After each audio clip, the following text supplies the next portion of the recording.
Chapter 15. Jack disobeys orders, as per usual. Jack's overland was a pain in the ass. It was a thought, an undeniable truth, that rung in Hiccup's head as he trudged through the ankle-deep snow further and further into the woods. It was dark, and it was cold.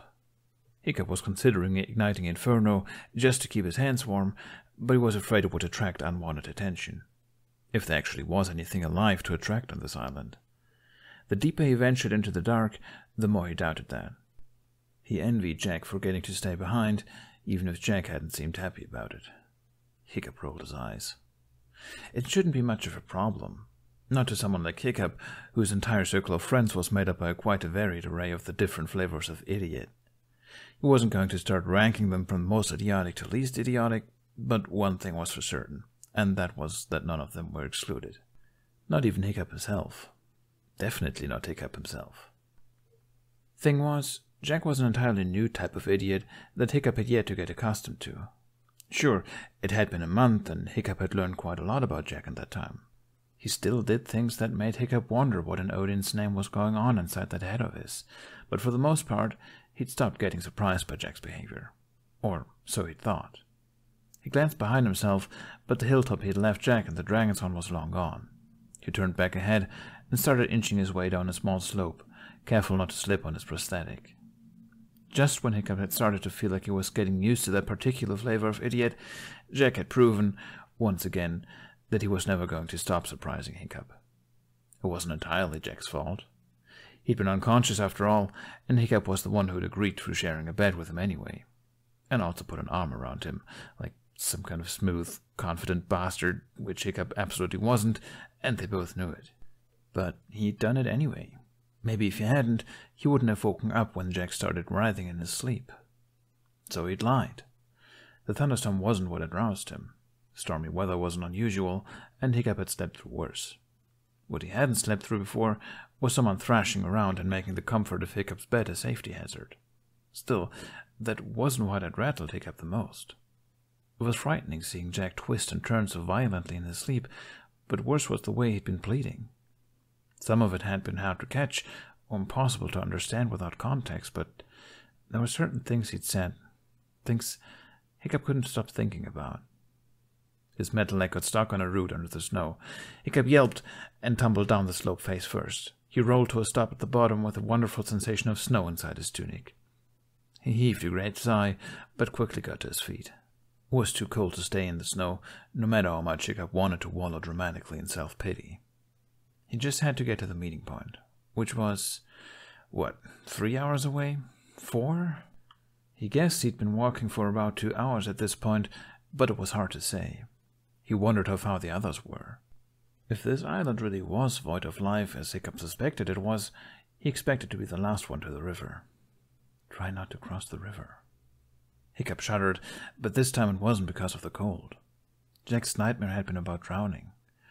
He'd also said that his staff had saved his sister, Emily, which was the name he'd spoken in his sleep. Hiccup couldn't help but wonder what that meant. Had his sister drowned? Was that how he'd lost her? It would have been a breach of privacy, but Hiccup wished he could dive into Jack's mind and see exactly what it was he dreamed about. At the same time, he didn't know why he cared so much. Everyone had nightmares. Jack had obviously been through a lot, and responsibility lay heavy on his shoulders. Hiccup would have been worried if he didn't have nightmares. But Jackson Overland was a pain in the ass, because Hiccup had never felt so drawn to a person before, and he was pretty sure it was slowly driving him insane. It was different from how he'd been drawn to Astrid. That had started with admiration and grown into a crush, and then to a brief infatuation after Astrid had kissed him in front of the village. But they'd been young, and they'd both gradually come to the realization that those feelings weren't what you'd call romantic love. It was love, all right, but more in a platonic and deeply admirative way. There were few people he trusted as much as Astrid. She was one of the most important people in his life. They'd known each other for so long, Hiccup was sure he wouldn't be the person he was today if it weren't for her. Jack was different because he'd appeared out of nowhere, acted like a complete fruitcake, and despite everything managed to make Hiccup like him instead of distrusting him, like any other reasonable son of a chief would have done. Hiccup found it hard to think about anything else but him these days, And it wasn't gradual like it had been with Astrid. It was almost obsessive. It was obsessive. Hiccup really was going crazy. In the month Jack and Jamie had been on Berg, Hiccup found himself drawn towards him in a way he'd yet to find a way to explain, and there was no stopping it. Especially not after last night.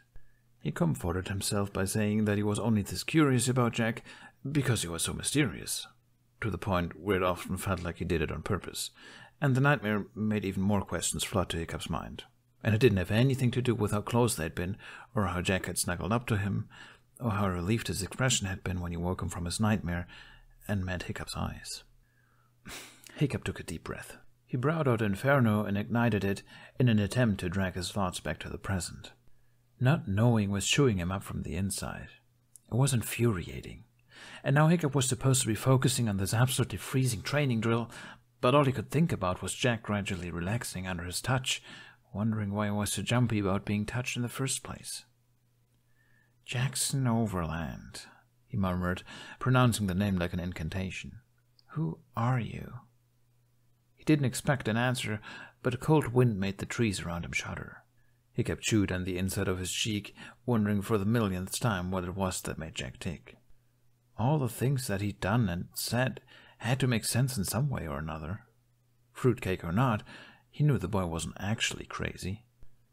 Hiccup wondered what had happened to Emily. To him, it sounded like she drowned, judging by Jack's nightmare and how it made Hiccup promise not to cross the river.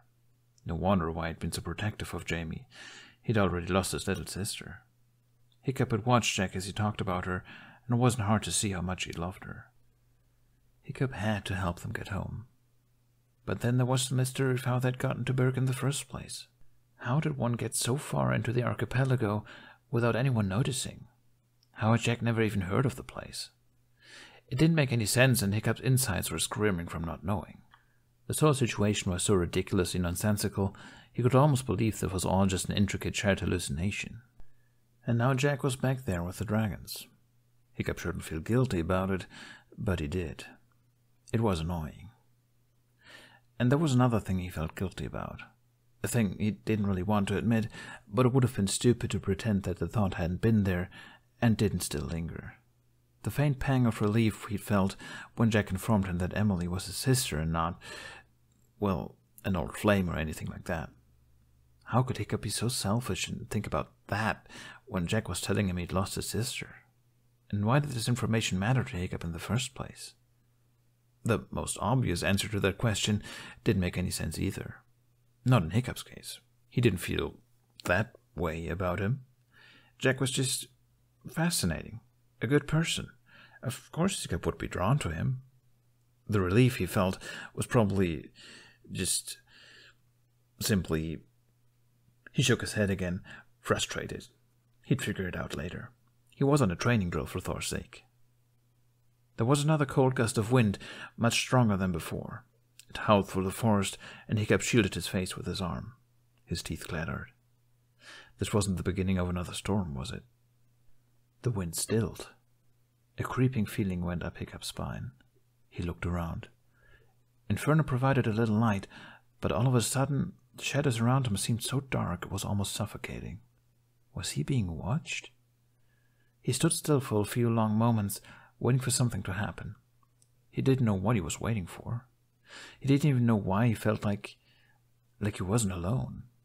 Not like he was in danger exactly, but his hand still clenched around the hilt of Inferno. With a chill, he realized where he'd felt this before. On the little island he'd flown to with Astrid. The one where they both decided to bolt without really knowing why. None of them had ever brought the subject up again. It had seemed pretty ridiculous in retrospect, but now? "Hello?" Hiccup called. He felt stupid, as if whatever was watching him in the shadows would reply. The crystal he'd found popped up in his mind. He'd been holding it the last time he'd had this feeling. He patted his hips, searching for the satchel. His stomach twisted when he realized he'd left it behind in the satchel on Toothless's saddle. If the others were to ask him why he'd suddenly turned on his heel in the middle of the training drill, Hiccup knew he'd have no way to explain it. He couldn't even explain it to himself.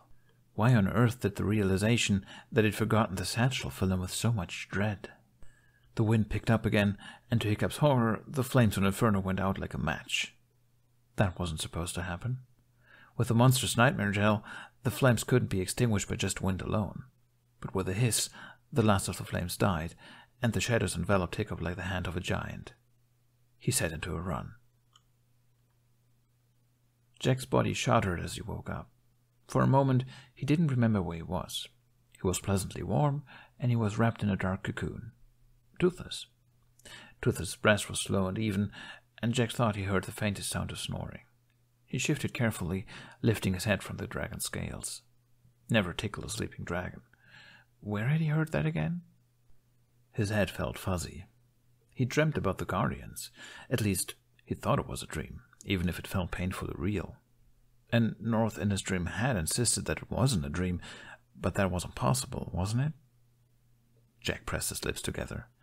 His cheeks felt grimy, like he'd been crying. Maybe he had. He could still hear the Guardians' voices in his head, and all the information about the time fragment and its origins. It just didn't seem like something Jack usually came up with in his dreams. North had shown him a shard from the broken crystal. Despite passing through everything, the shard had been solid in Jack's hand. He picked it up and... He stopped breathing. Electricity coursed through his body, starting from his right hand, with something Jack had poked against his palm. He opened his fist. He tried sitting up, his head colliding with Toothless's wing. Toothless grunted, and his wing moved off of Jack, letting the moonlight shine down on him. The crystal from his dream lay in the middle of Jack's palm, glistening a pale blue. Jack's mouth hung open. Baby Tooth, he breathed. He didn't dare move. He stared at the shard like it would turn into the time fragment any second. Baby Tooth didn't answer.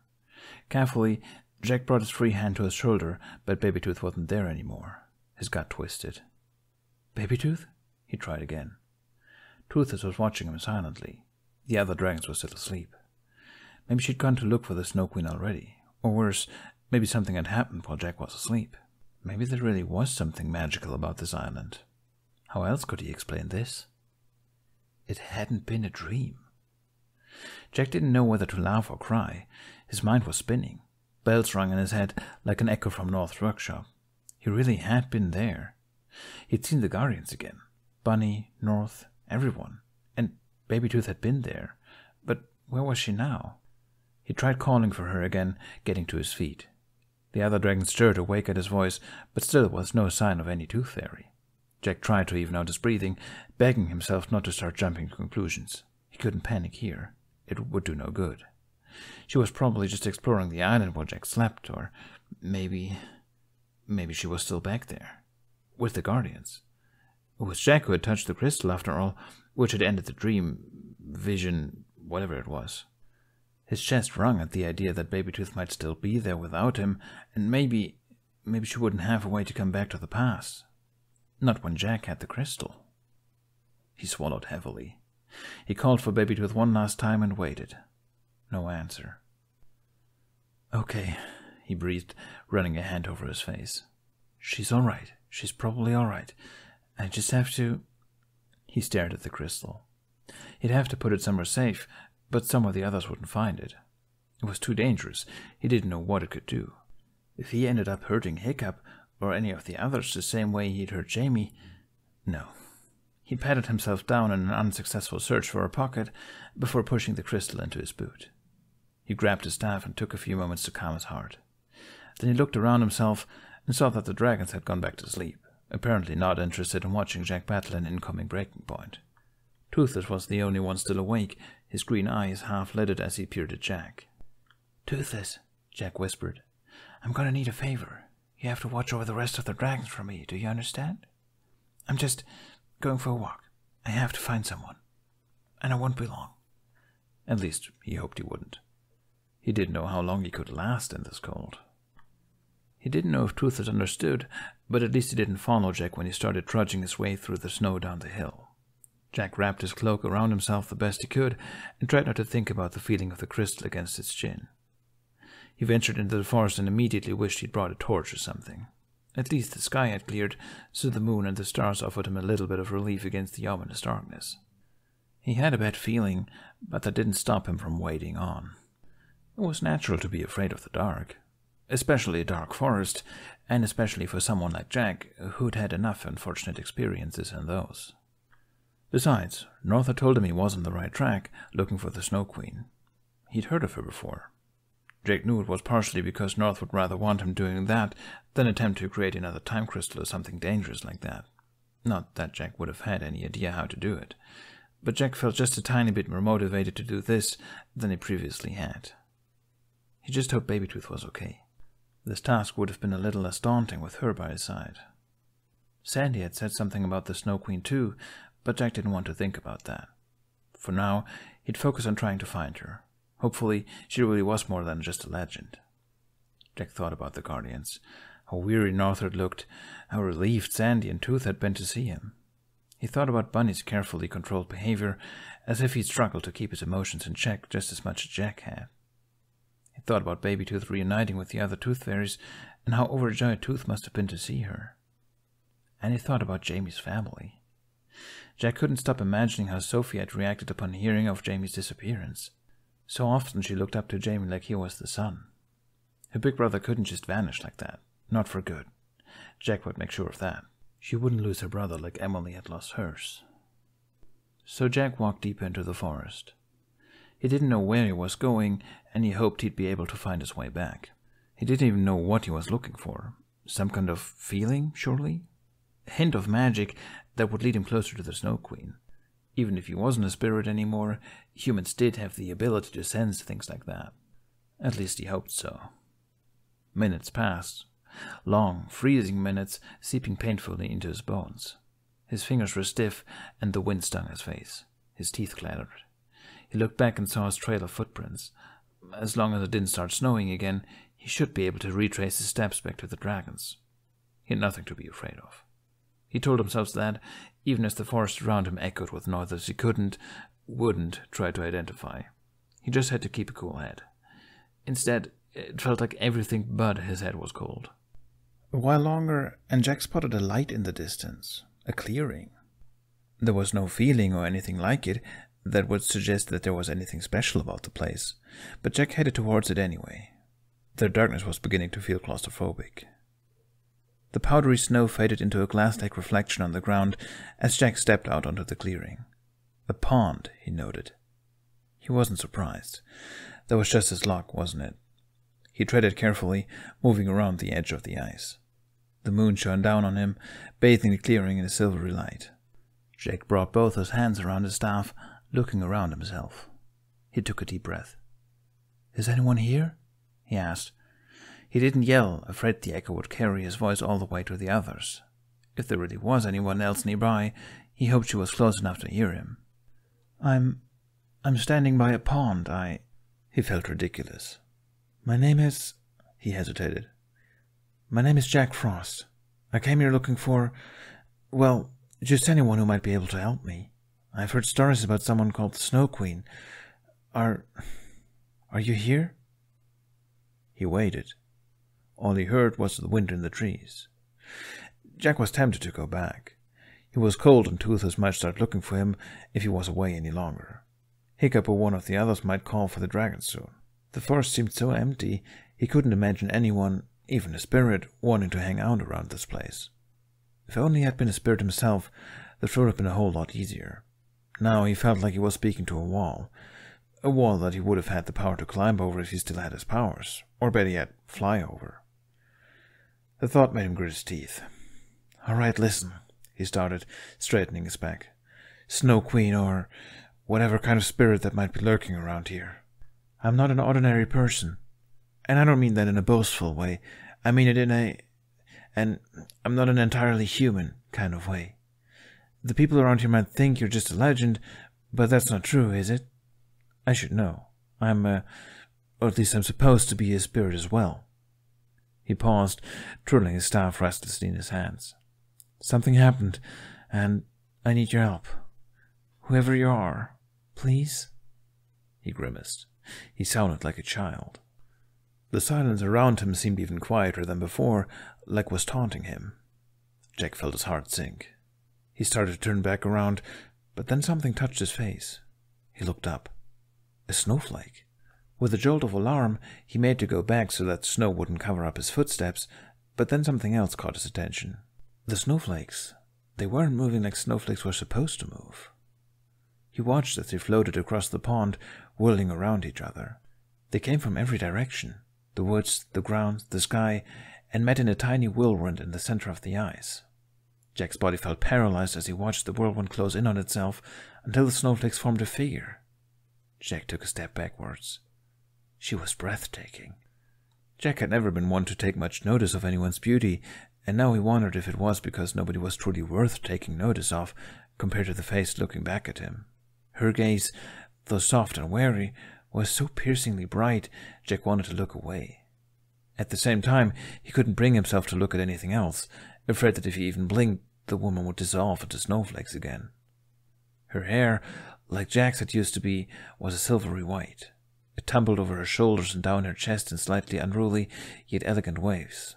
Some of it was woven into braids, and tiny shards of ice glittered in the intertwined locks like precious stones. A gown of what looked like woven snowflakes gleamed faintly in the moonlight, falling in winding layers from a low neckline, which seemed to seep seamlessly into her pale skin. From her shoulders hung a cape of white fur, though, judging by the exposed skin around her collarbones, her neck, and her lower arms, it didn't look like she needed the extra warmth. And if the woman didn't look regal enough, she also wore a crown. It was made of ice crystals, decorated with red winter berries, and from the crown white antlers. Thin strings like spiderwebs hung from them, glistening with tiny beads of ice. Her whole body was covered in a thin layer of frost, decorating her skin in that familiar fern-like pattern Jack had always liked leaving in his wake. In the dim light, she looked like a ghost, but that didn't strike Jack as a bad omen. He'd been mistaken for a ghost before, too. Maybe it just came with the whole winter spirit package. Jack realized his mouth was hanging open. He tried finding his voice, but now that he actually had a face to speak to, he forgot how to use either of the languages he knew. The Snow Queen's pale blue eyes bored into his, and though they were sharp, Jack didn't feel like he was in danger. There was something guarded about her expression, something soft and wary and hopeful. Oh. Jack closed his mouth and carefully lowered his staff, looking back at the Snow Queen in a way he hoped wasn't reminiscent of a googly-eyed chihuahua. He just couldn't seem to stop staring. A part of him refused to believe that this spirit could bring something that the Burkians had dubbed devastating winter, while another part of him didn't doubt it for a second. Behind those slightly parted, mystified lips, the might of a blizzard lay in wait. Jack knew firsthand that winter wasn't just beautiful, no matter how breathtaking it looked, glimmering in the moonlight. He wondered how long she'd been alone. "You're the Snow Queen?" he asked, his voice so soft it was almost a whisper. The Queen tilted her head ever so slightly to the side, as if she was still trying to discern whether or not Jack was actually talking to her. If Jack had been in her shoes, he probably would have checked behind himself just to be sure. But the night was quiet, and the only living beings, if the Snow Queen could be counted as such, in the clearing were the two of them. "You can see me," she said. A tingle went down Jack's spine.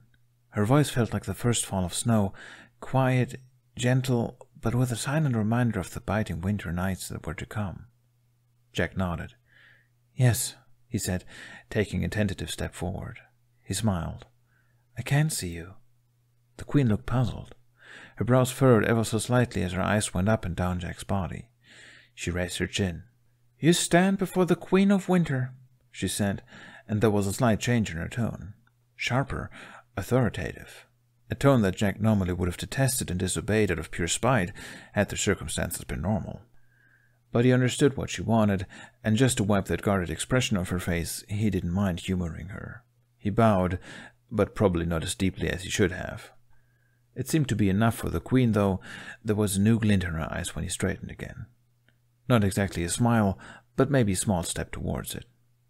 "You say you're not an ordinary person," she said, folding her hands in front of her. "I suppose that must be true, since you're here, talking to me. But you seem very human." Jack tried not to wince. Yeah, it's a long story," he said. "And that's sort of the problem." The Snow Queen studied him. Her expression hadn't quite lost its guardedness, but after looking at Jack for a few seconds, she raised one hand, beckoning him forward. "Walk with me, then," she said.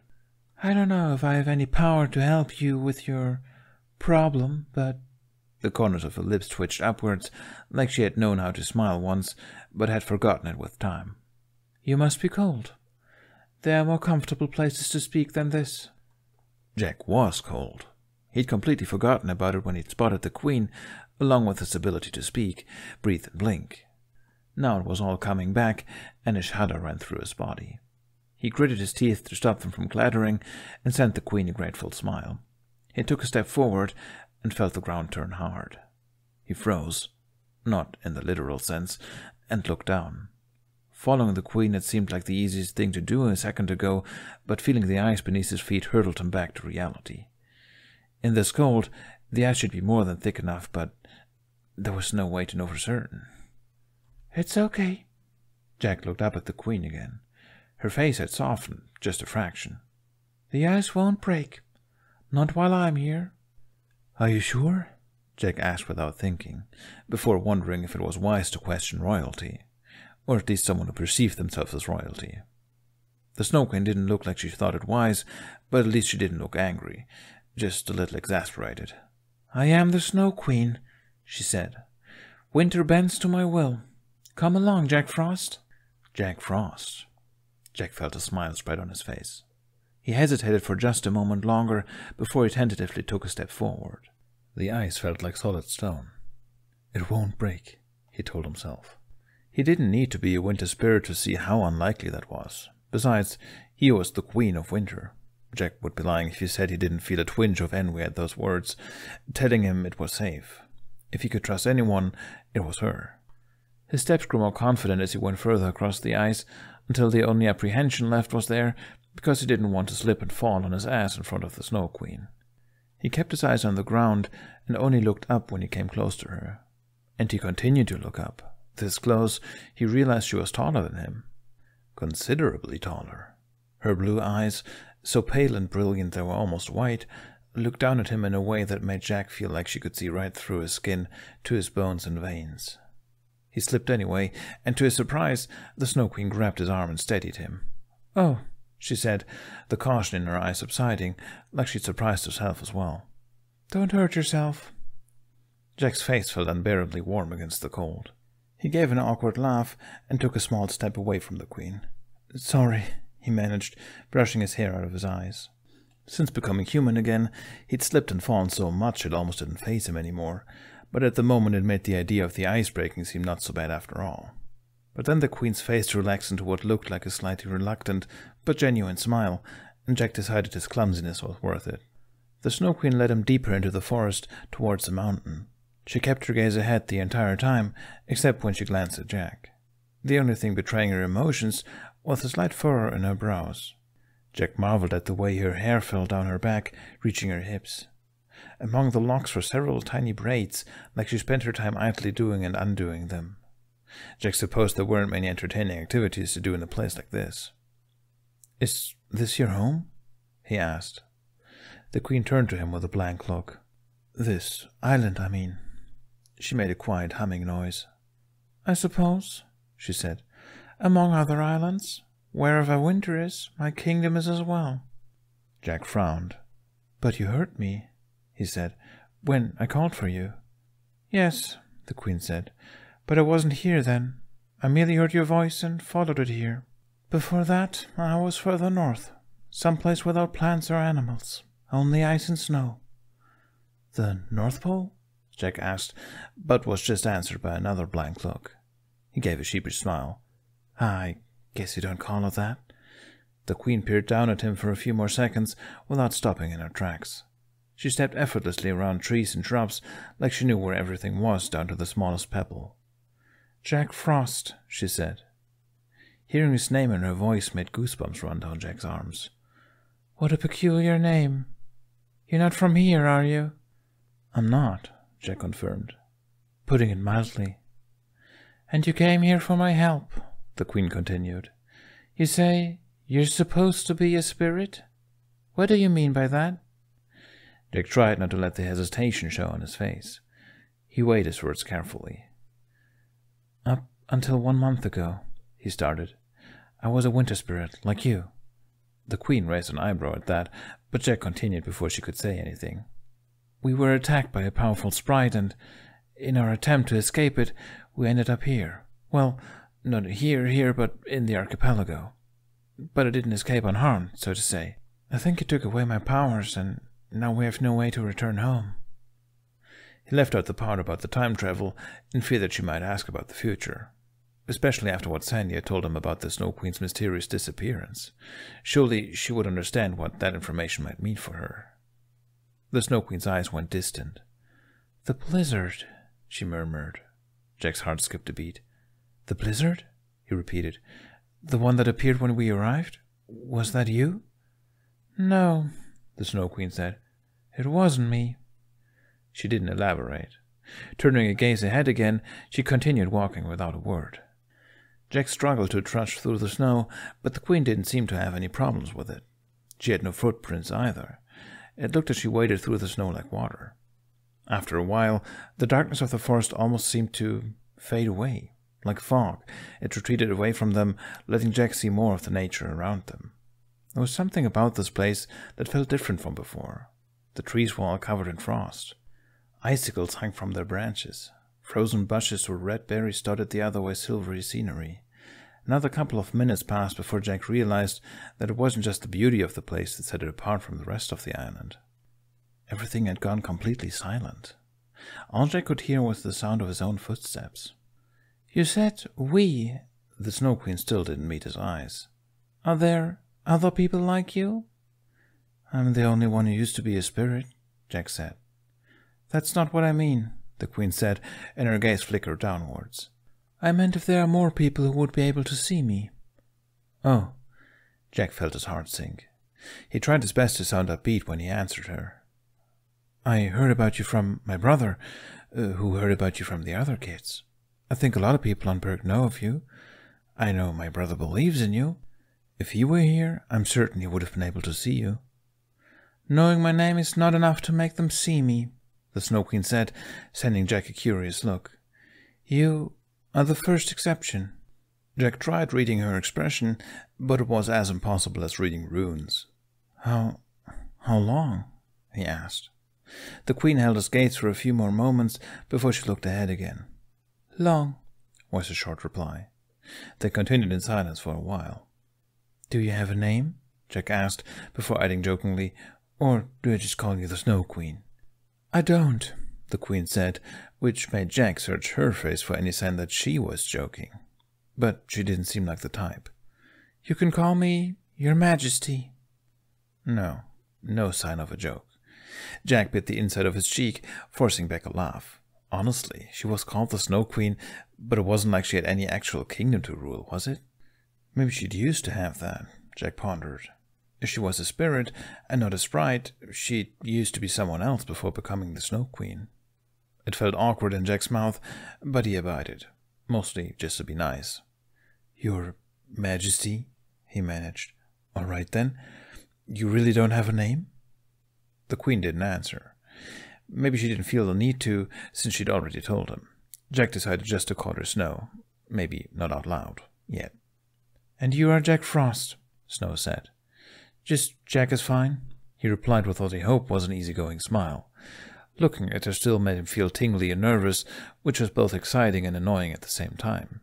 Exciting because Jack could feel he was in the presence of someone powerful, someone who might be able to help him. Annoying because Jack didn't like feeling like he was inferior.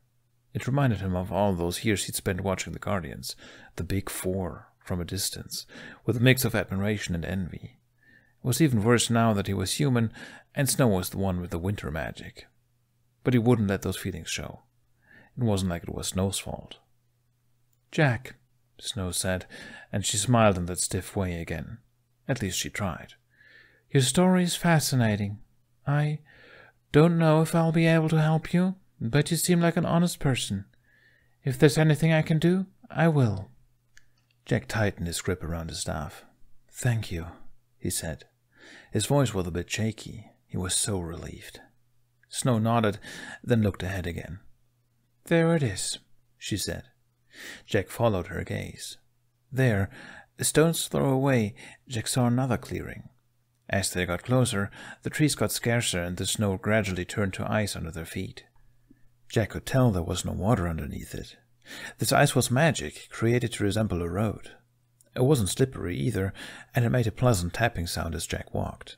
Snow's footsteps still didn't make a sound, and Jack started to wonder if she was barefoot under that dress. Maybe it was just a winter spirit thing. As they walked into the clearing, Jack's eyes quickly went to the giant chair in the middle of it. No, not a chair, a throne. It stood out from the mountainside, eyes stretching from it in spiky shards that didn't make Jack particularly anxious to get close to it. Then Jack noticed the eye sculptures.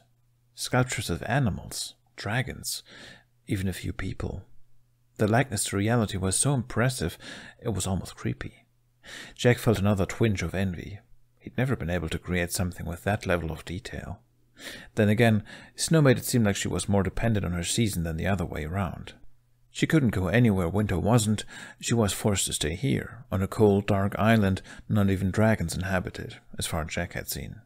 Or any animals at all, really. Maybe the ice sculptures were there to keep her company. The thought made Jack's stomach twist. The Snow Queen walked up the steps to her throne and sat. "Is this better?" she asked. It took a moment before Jack understood. He wasn't shivering anymore. It was cold, yes, but inside the clearing the cold seemed bearable. It reminded Jack of how he felt about cold as a spirit. He felt everything, but without the discomfort. The cold just was. "Yes," he answered with a grateful smile. Snow almost smiled back. She folded her hands in her lap. "How can I help you, Jack?" she asked softly. Jack opened his mouth, but realized he didn't know what to answer.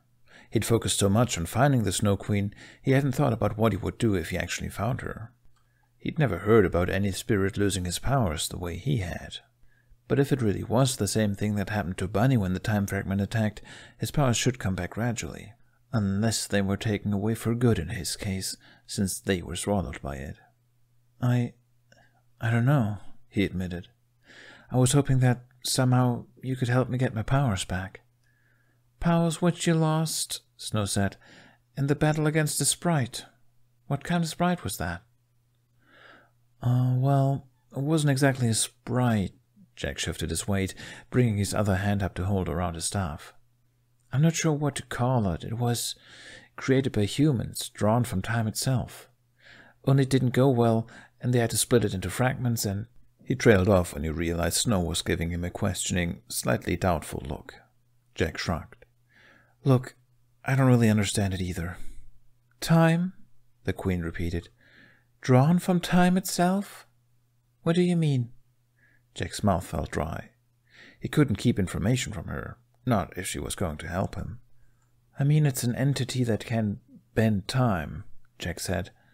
"I'm not from here. This time, I mean. I'm from probably around 1,000 years into the future. The time fragment threw my brother and I back in time, and I think it took my powers in the process. It made me human again." The Queen stared at him. Her brows had furrowed more and more as Jack spoke. "Impossible," she said.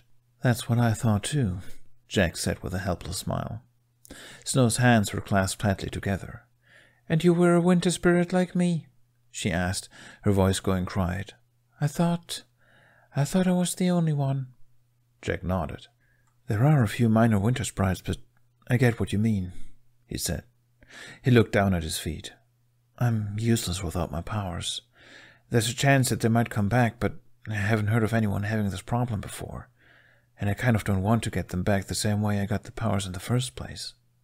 Snow's lips parted, but it took a few seconds before any sound came out. "Death," she said. Jack nodded once. The Queen rose from her throne. She stepped down the icy stairs before walking over to one of the sculptures, a stark white, shimmering deer. She ran a hand over its back. Her expression was tight, her brows furrowed in what looked like concern. "The Burkians," she said, her voice sounding distant like she was lost in thought. "They tell stories about me, I know. Not all of them take me seriously. Some of them do. The winters are long, and they've even named the harshest time like it's its own season." "Devastating winter," Jack confirmed. "They say it's your doing." He didn't ask if it was true, but the question hung in the air. The Queen smiled. "Yes," she said. "It's quite a compliment." Jack frowned. "But they fear you," he said. "Winter should be feared. Snow moved to another statue, a fox. She crouched down, her dress flowing elegantly around her, and she stroked the statue's head. It's a dangerous season, cold and treacherous. It's more than that, Jack said, sterner than he intended. The Queen looked up, raising a brow at him, and Jack bit his tongue. I mean, it's more than just dangerous, Your Majesty. I think I know more about the, treacherousness of winter than the average person, but I also know that it can bring just as much happiness. Snow straightened. Happiness, she repeated, like she didn't know the word. Jack shifted awkwardly. Yes? She gave a small huff, almost a laugh. You're just a boy after all, she said. She ignored Jack's slightly indignant look and walked across the icy pathway over to the human statue. The Birkins fear me because that's how I want it to be. Their fear is what makes them believe in me. It's what makes me strong. Still, none of them see me. Do you know why that is? Because, Jack started, but hesitated. Why did he feel like he was being tested? They know your story, your legend, but they think it's just that, a legend. With a few exceptions, I think. Tufnell definitely seemed to believe in the Snow Queen. No, Snow said, looking over to Jack again.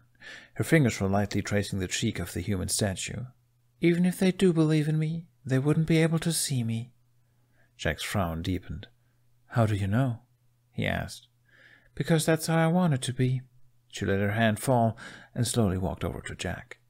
The corners of her mouth quirked upwards. You look so surprised, Jack. It's all a matter of survival.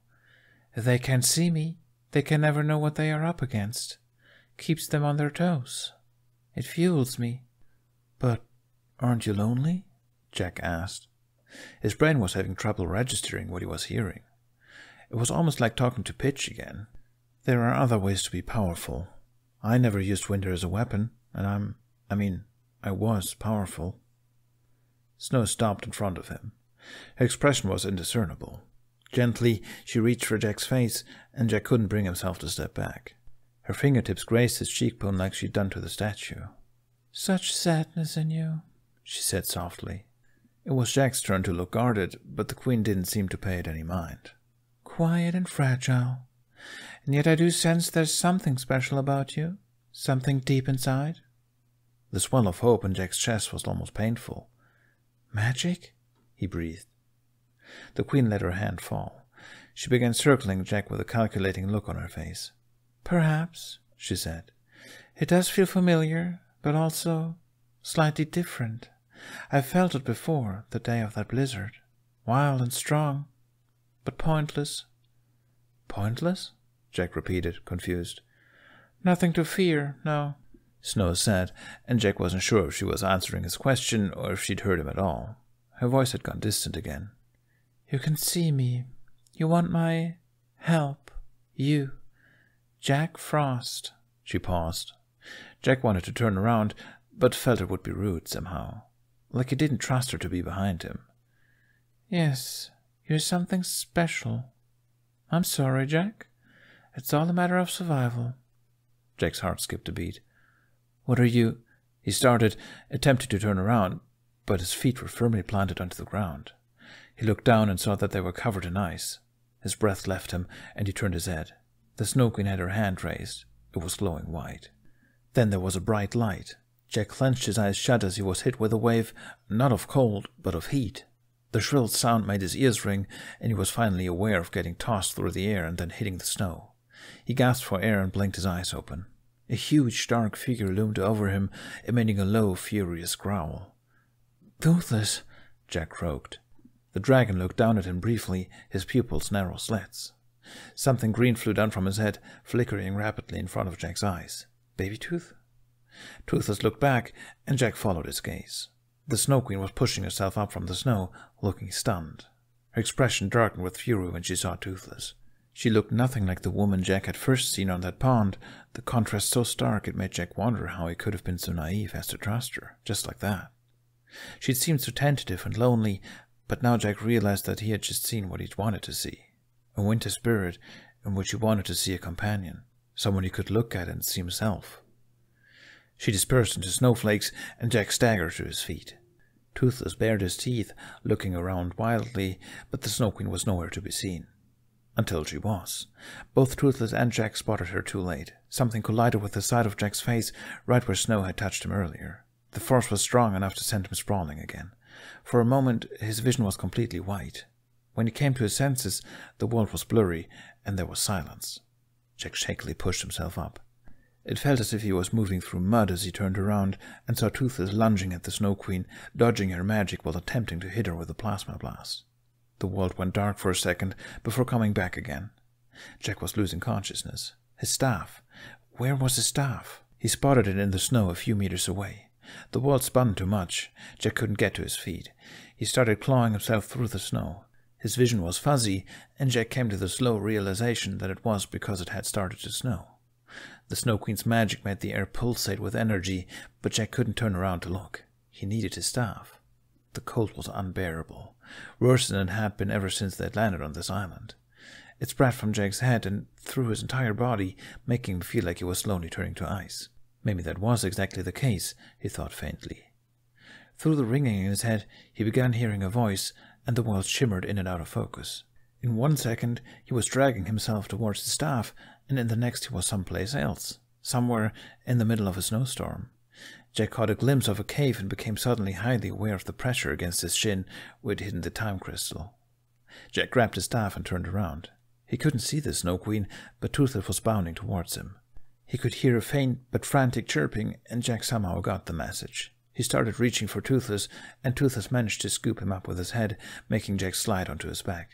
The wind's roaring had replaced the ringing in Jack's ears now, and he grasped onto Toothless' saddle as the dragon ran from the clearing.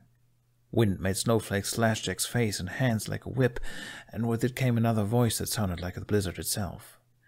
"You will regret coming here, Jack Frost," it said. "Wherever the snow falls, I will be there. This is my kingdom, as it has been for thousands of years. I am the Snow Queen.